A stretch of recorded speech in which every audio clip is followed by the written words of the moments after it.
Welcome to the SRS Podcast. I'm your host, Aaron J. Babyar, and I'm the Training Director of Support Raising Solutions. Whether you're a new ministry worker or a veteran looking to increase your competence and confidence, Support Raising Solutions seeks to bless you in your quest to be a spiritually healthy, vision-driven, fully funded Great Commission worker.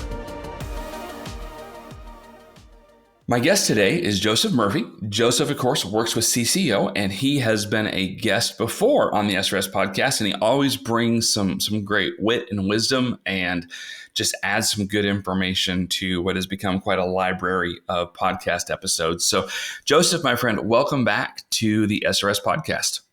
What a joy it is to be back, Aaron. Not only am I a previous guest, I'm a huge fan of the show. I feel like I can probably recite the opening to the show verbatim. So for all those of you who are on your quest to become fully funded, like I am here today to be a part of that. And I want to give you some little tips on the map as you're going on your quest.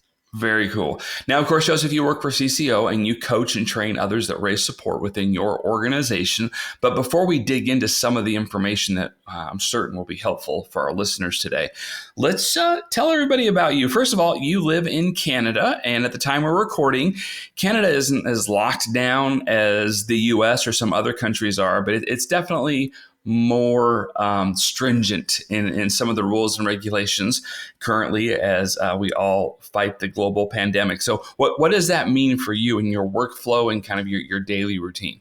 It basically means I'm continuing to work from home. We're told in the next couple of months, our office will be allowed to be open once again. And, things are opening up. The movie theaters are now open where I live in Ontario. So I have tickets to go see a movie tomorrow night. Very excited about that. I think I have to wear a mask when I'm there, but I'll do it for the sake of going back to the movies. Right. And yeah, like people are getting vaccinated and they're reducing restrictions. So things are returning to normal slowly. Okay, good. All right. So during this pandemic time, you've had to obviously have a little more alone time, if you will. So what have you done, Joseph, just to kind of like when you're not working, right? Because I know that when people are raising support, they are working like constantly. Hopefully they're taking a day off. Just the rest of the time, when I know that when I was locked down, there are certain things I had to do just to find a good rhythm for rest and health and exercise. So what's something that you have done to stay somewhat healthy, and maybe what's a show that you've enjoyed watching? Maybe something you've binged or you've been catching up on. Well, when the pandemic started, I was living in an apartment building that was 11 stories high, and for exercise, I would just walk up and down the stairs over the course of a half hour. So I'd get like 3 or 4 trips up and down the stairs, and surprisingly, it was quite the cardio exercise, at least for me. But then I moved into a house that has 1 flight of stairs, and I did not feel like walking up and down that for a half hour. So a friend actually introduced me to a YouTube channel that posts full body flexibility workout routines. So been learning how not flexible I am and attempting to do these stretching routines that the guy on the YouTube does with ease, and it makes me mad, but I do it anyway. Yeah. All right. Now, and then one more thing. What's a show that you've been watching? Oh, I've been watching MASH. If anyone hasn't heard of that show before, it was like one of the biggest TV shows of the 70s and 80s. But I had fond memories of it from my childhood. My grandma watched all the time, and I was like, I should just try this out again. And it is a very interesting show. If you haven't heard it before, it's about a mobile surgical hospital during the Korean War, but it's somehow a sitcom at the same time. Like they find ways to make it funny. That's actually definitely a childhood TV show. I'm old enough to remember that, and I watched that a lot. But what's funny is that the show lasted longer than the U.S.'s involvement in the Korean War or conflict, whatever the appropriate term is for it. So anyway, well, cool, Joe. Thanks for just taking a minute there. Let us get to know you a little bit more. I do have to say I'm a fan of Radar O'Reilly from that show. So he's from Iowa, same as me. But anyway, well, Joseph, today we wanted to talk about people being coached and getting coached and the whole coaching thing. And I have a feeling that we have people that listen to this podcast who they don't have a coach and they're not even sure what that would mean to have a support raising coach. I mean, they've already been to the SRS boot camp or they've already been trained. Why would they need a coach? And then we have other people who their organization has assigned them a coach. There is a person that it's kind of their job to get in the weeds and walk alongside them in their support raising. And that might not be something that they want. They might want to kind of be left alone. So we're going to have people from all over the map on this. And of course, there'll be some people that appreciate coaching, but there are a lot of other people that either they don't know what it is or they're a little resistant to it. And yet it's being required. So let's kind of dig into that. First of all is let's assume that everybody has a coach. And we'll come back to those that don't, but let's assume everybody has a coach. How do people get the most out of coaching? Like they're going to be coached, but their attitude and their kind of how they're thinking about it, that can really affect things, can't it? Oh, absolutely. I mean, the simple answer is honesty. If you're going to have a coach, you have to be honest with them. And there are so many ways in which we want to kind of hide when we're support raising. There's so many ways in which we want to not be honest with ourselves, with our coach. There's these feelings of like pride and comparison, especially if you have friends that are also raising support. And maybe if they're doing a little better than you are, you don't want to admit that like you're not doing as well. And it's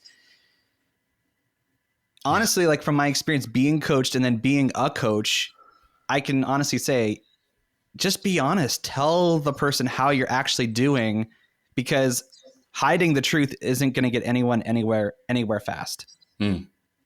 Yeah. So, and when you hide the truth, that can be, I mean, first of all, you can't hide it from God, but maybe you aren't being honest in front of God. Maybe you aren't being honest in front of your coach or with your coach, but also sometimes you have to be honest with yourself, don't you? Absolutely. Especially when it's down to the wire of raising support and you have some kind of deadline. There might be things about your approach or your personality or just your mentality towards support raising that you're not being honest with yourself about. And depending on how self-aware you are, you might not even be aware that these things are happening, that you are essentially kind of blocking yourself from succeeding. Yeah. So how do people do that? Like, how do people kind of get honest? Because the reality is, I think we have a lot of ministry workers, leaders. They think, oh, I'm the most honest person in the world. And yet when you kind of dig into, tracking how they're working and how they're spending their time, and are they clear about their goals, and are they moving forward, and are they really being about the money instead of being about inviting people to the Great Commission? Like, how do we speak the truth into that whole topic? I think the first thing you need to do is kind of think about what your perspective is on coaching. Like, do you see your coach as someone who is on your team and is helping you win? Like a scripture passage or even just one verse that kind of like, from in my mind anyway, really speaks to the nature of coaching is Proverbs 27 verse 17.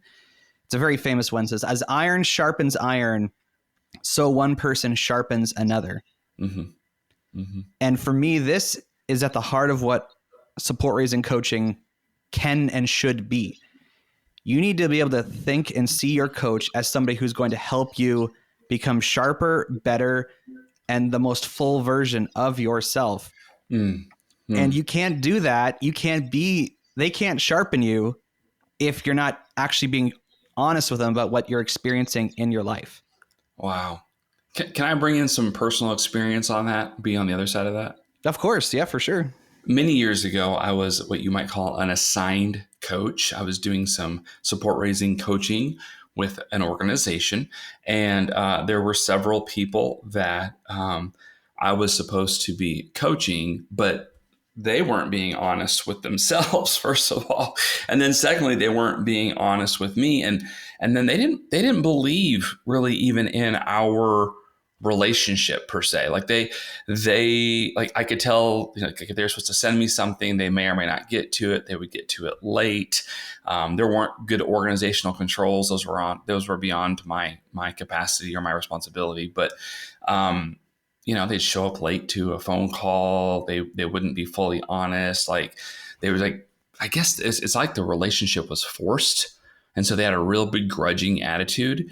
And shocker, every one of them that kind of had that approach, they failed. Like they didn't raise their support.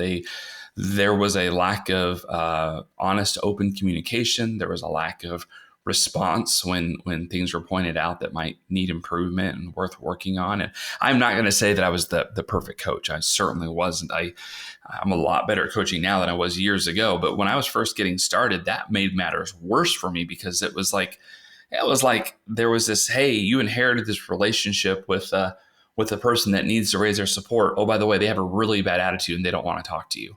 And that made it hard on everybody. You know what I mean, Joe? Yeah. And I'm thinking back on experiences I've had too, where CCO assigns people a coach. So we don't even ask if you want one or not. It's just like, you're going to have a coach and you're going to meet with them every week. And like, we kind of lay out the expectations pretty clearly at the beginning. But I can only imagine what that would have been like for you, Aaron, to like have people you're meeting with who, for whatever reason, didn't want to meet with you. Maybe they thought they didn't need a coach. They're like, this is ridiculous. I don't need someone to babysit me. I'm motivated. I know what I'm doing. But clearly, from what you're saying, these people definitely needed a coach. Right. And you know what happens, unfortunately, in that situation, and I already alluded to this, is a lot of times if there isn't that humble attitude, if it's not looked at, well, you mentioned Proverbs 27:17. If it's not looked at as, hey, this is iron sharpening iron. This coach is here to sharpen me. They're here to make me better in my approach to building my great commission-focused team. If we don't have that attitude, then, well, it's no surprise at all that things don't move forward. It's just one more meeting on your schedule. So, and by the way, Joe, just as an aside, I think I lost friends in that process. There was at least a couple of people that I would have previously considered to be friends prior to me being assigned as their support raising coach. And I didn't do anything mean to them, but it changed the dynamic of the relationship, where they suddenly, like, they stopped calling me. They stopped reaching out to me. Like all of a sudden there was this forced thing where it's essentially like, we don't want that with you. And we don't want to have that sort of relationship. So we're still friends, but we're never going to call you anymore. We're never going to reach out anymore. Like it unfortunately, in a sad way, it changed things. And so nobody wants that. And coaching actually can be so life-giving. It can be so wonderful. It can be so helpful. Joe, you and I both know just tons of people that have become fully funded. Now, of course, spiritually healthy, vision-driven, fully funded. You and I both know a lot of people that has happened, and coaching has really helped them, right? Well, absolutely. I mean, you speak of being spiritually healthy first and foremost. It's been said many times in this podcast and elsewhere, but support raising is a spiritual battle, and the enemy will use every possible lie, and he'll use every bit of rejection and all those hard things to attack your call to mission. And if you don't have someone to like externally process these lies with, like bring them into the light, you're going to start believing them. And I know for myself, when I was receiving coaching, I found a lot of consolation in the coaching I was receiving, because I'd be like, oh, like this person told me I should get a real job, and maybe I should. And like my coach was able to kind of like, no, remind me my call to mission and speak truth into that lie. And that only worked because I spoke to my coach about it. Like I brought it forward to her that I was experiencing that. And I've been in situations as a coach where you can tell that someone is struggling with something, but they're kind of just saying, oh, it's fine. Everything's fine. Yeah. So it's really important that we have the right attitude. We have the right mindset. We have the right heart. And so to those that are listening, that you have an assigned coach, the odds are extremely high. They're there to help you win. They're not there to beat you down. And being honest and asking questions and and even letting them know about things that you're not so sure about, like they might be lies that you're believing. Um, Boy, to do that like today, not put that off, makes a big difference, because you can be believing some lie, some untrue thing about the support raising process for a few months. That's a few months worth of momentum that is being slowed that by that lie that you're believing. And Joe, of course, you and I have talked about lies that people believe before, and that's been mentioned. We've done a couple episodes on that on the podcast. But just to give a brief example off the top of your head, can you think of a lie that people sometimes are believing that maybe a coach has helped them to kind of unpack and realize, whoa, wait a minute, that's just not true, and kind of released that burden for them in their support raising process? I think the most common one is like that people don't feel like they're called. That all of a sudden, oh, you know what? Like whatever call to mission I had, call to full-time mission work, that's not actually real. Like I think I'm actually called to work somewhere else now. Yeah, that can come up. And generally speaking, and I'm not saying that it never happens, but generally speaking, we see a lot of people, by the time they go so far as to go through support raising training, if not coaching, they've already kind of, fettered that out. They've already they've kind of gone through whether or not God's calling them to do it. And yet, if all of a sudden it's like, hey, I'm not called to do this because it's hard. And by the way, support raising is hard.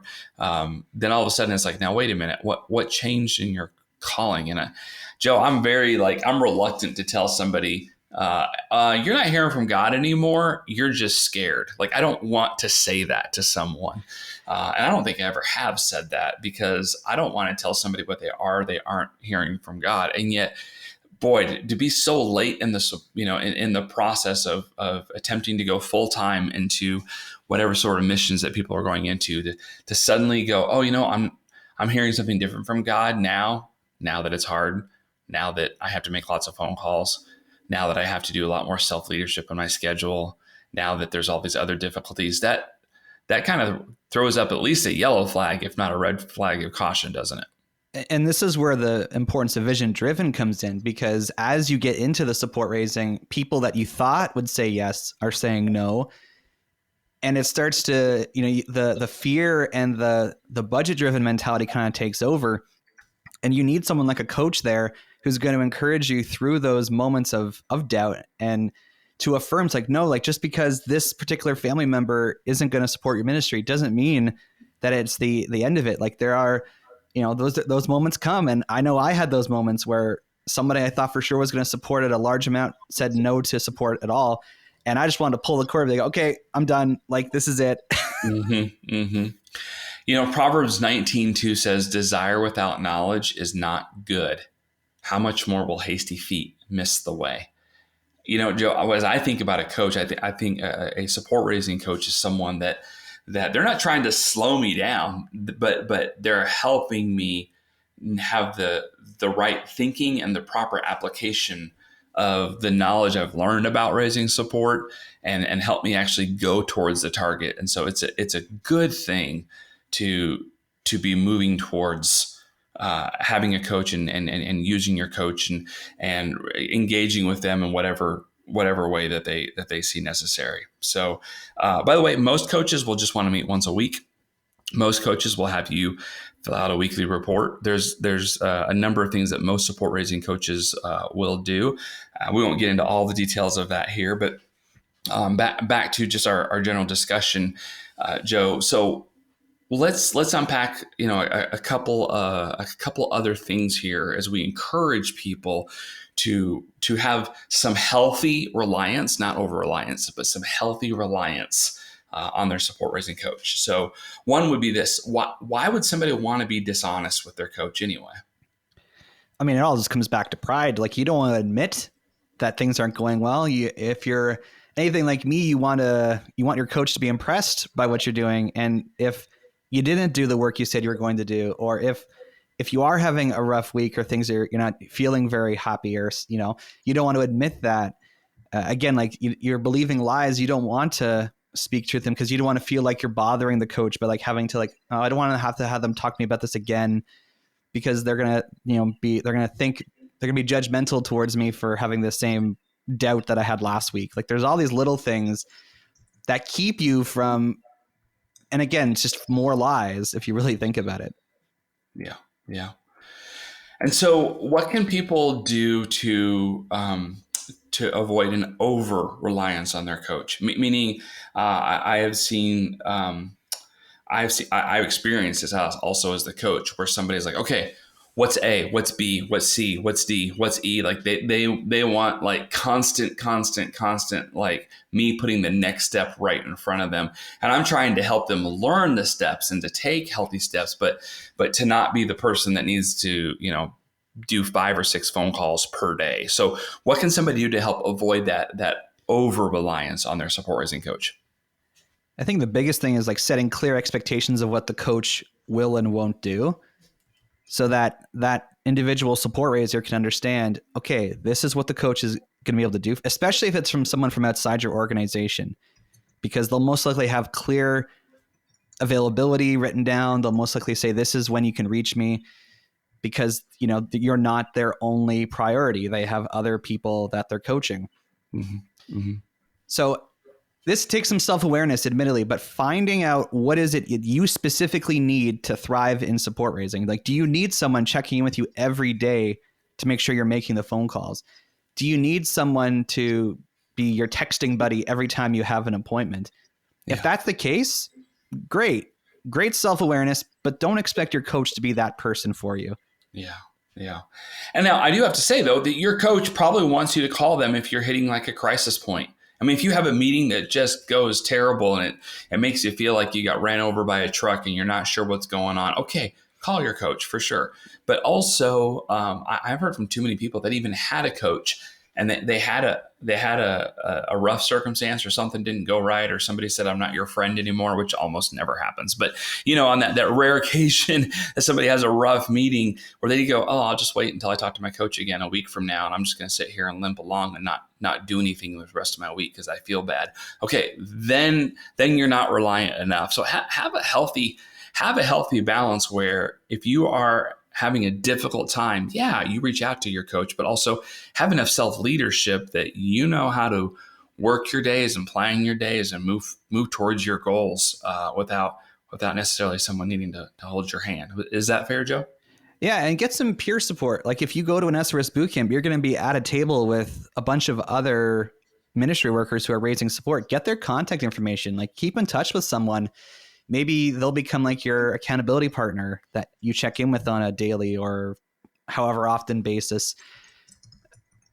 I'm essentially like encouraging you to take ownership of your support raising and not be so reliant on your coach that you're relying on them for everything. Yeah. Yeah. Okay. So that kind of leads into kind of my last question for you today. How can we, as people who are being coached, how can the listener, as someone being coached, how can we help our coach help us? How do we help them help us as we're trying to thrive in our support raising process?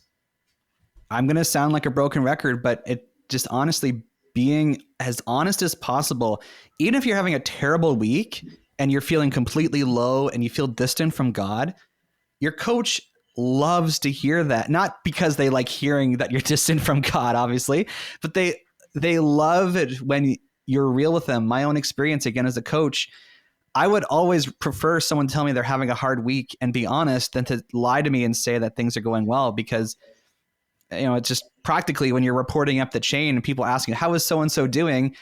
You don't know what to say because you're like, well, they said they're okay, but I don't know. I can't really tell. So I guess I'm asking our listeners, if you're receiving coaching right now, please take to heart that your coach cares about you and that they can only really help you if you're honest with them. So I realize this is like a step of humility and admitting to, things that are challenging for you. Mm-hmm. But your coach can only help you when you're honest with them. Okay. All right. So if they've hung out and they're all the way here at the end of the episode and we have someone listening who's like, but I don't have a support raising coach. Where do I find this animal? Is this in the wild? Do I go to the zoo? Like how do I find somebody? Because I don't know anybody who's fully funded.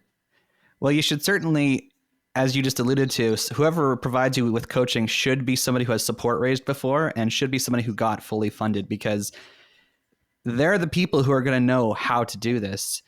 And if your organization isn't providing you with a coach, I would politely suggest you send them this episode of the SRS podcast and have them listen to it, because in my opinion anyway, every organization that has support raising ministry workers should be offering coaching to their staff. But you know what? There are options out there. And of course, Aaron, I know you work with Exago, and their whole ministry is rooted around coaching. So if you need a coach, you can certainly reach out to Exago, and Aaron, I'm sure they'll probably be in touch with you, eh?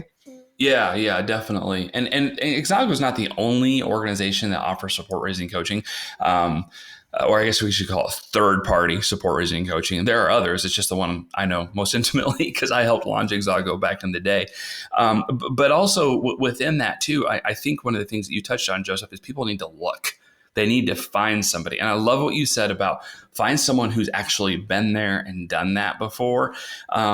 I got to tell you, Joseph, I more than once, I have heard from people who had a quote unquote support raising coach who, it would have been the equivalent of me trying to coach the gymnastics team for the Olympics. Like nobody would have been winning any medals, right? Because I have no idea, no clue. I've watched gymnastics on television, but I've never done it. Like I couldn't even tell you what some of their routines are. And unfortunately, Joseph, I frequently hear about people that are coaching others and raising support who they themselves have never reached full funding. They think that coaching support raising is the same as life coaching, and man alive, it is not the same at all. So I like that you mentioned that's important, that they find somebody who has been there, done that, fully funded, and you might find someone who's they won't charge you a dime for coaching you because they know you and maybe they've been in your organization for years. But yes, also you might need to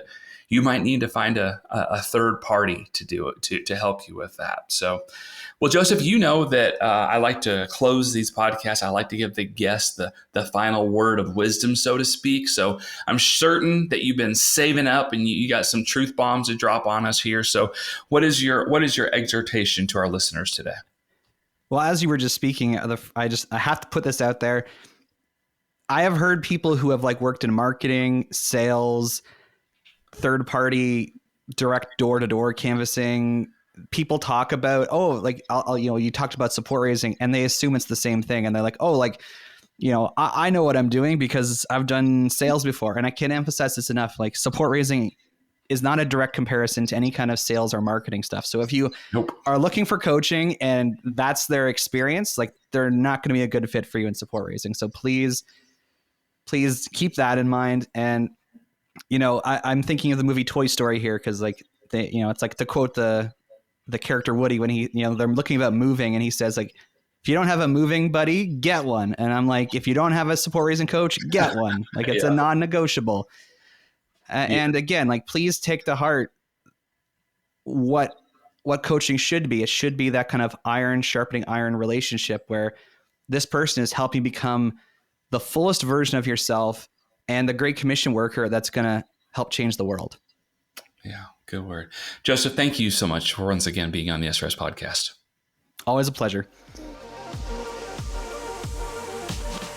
Thanks for joining us for this episode. We would love to hear your ideas for future content.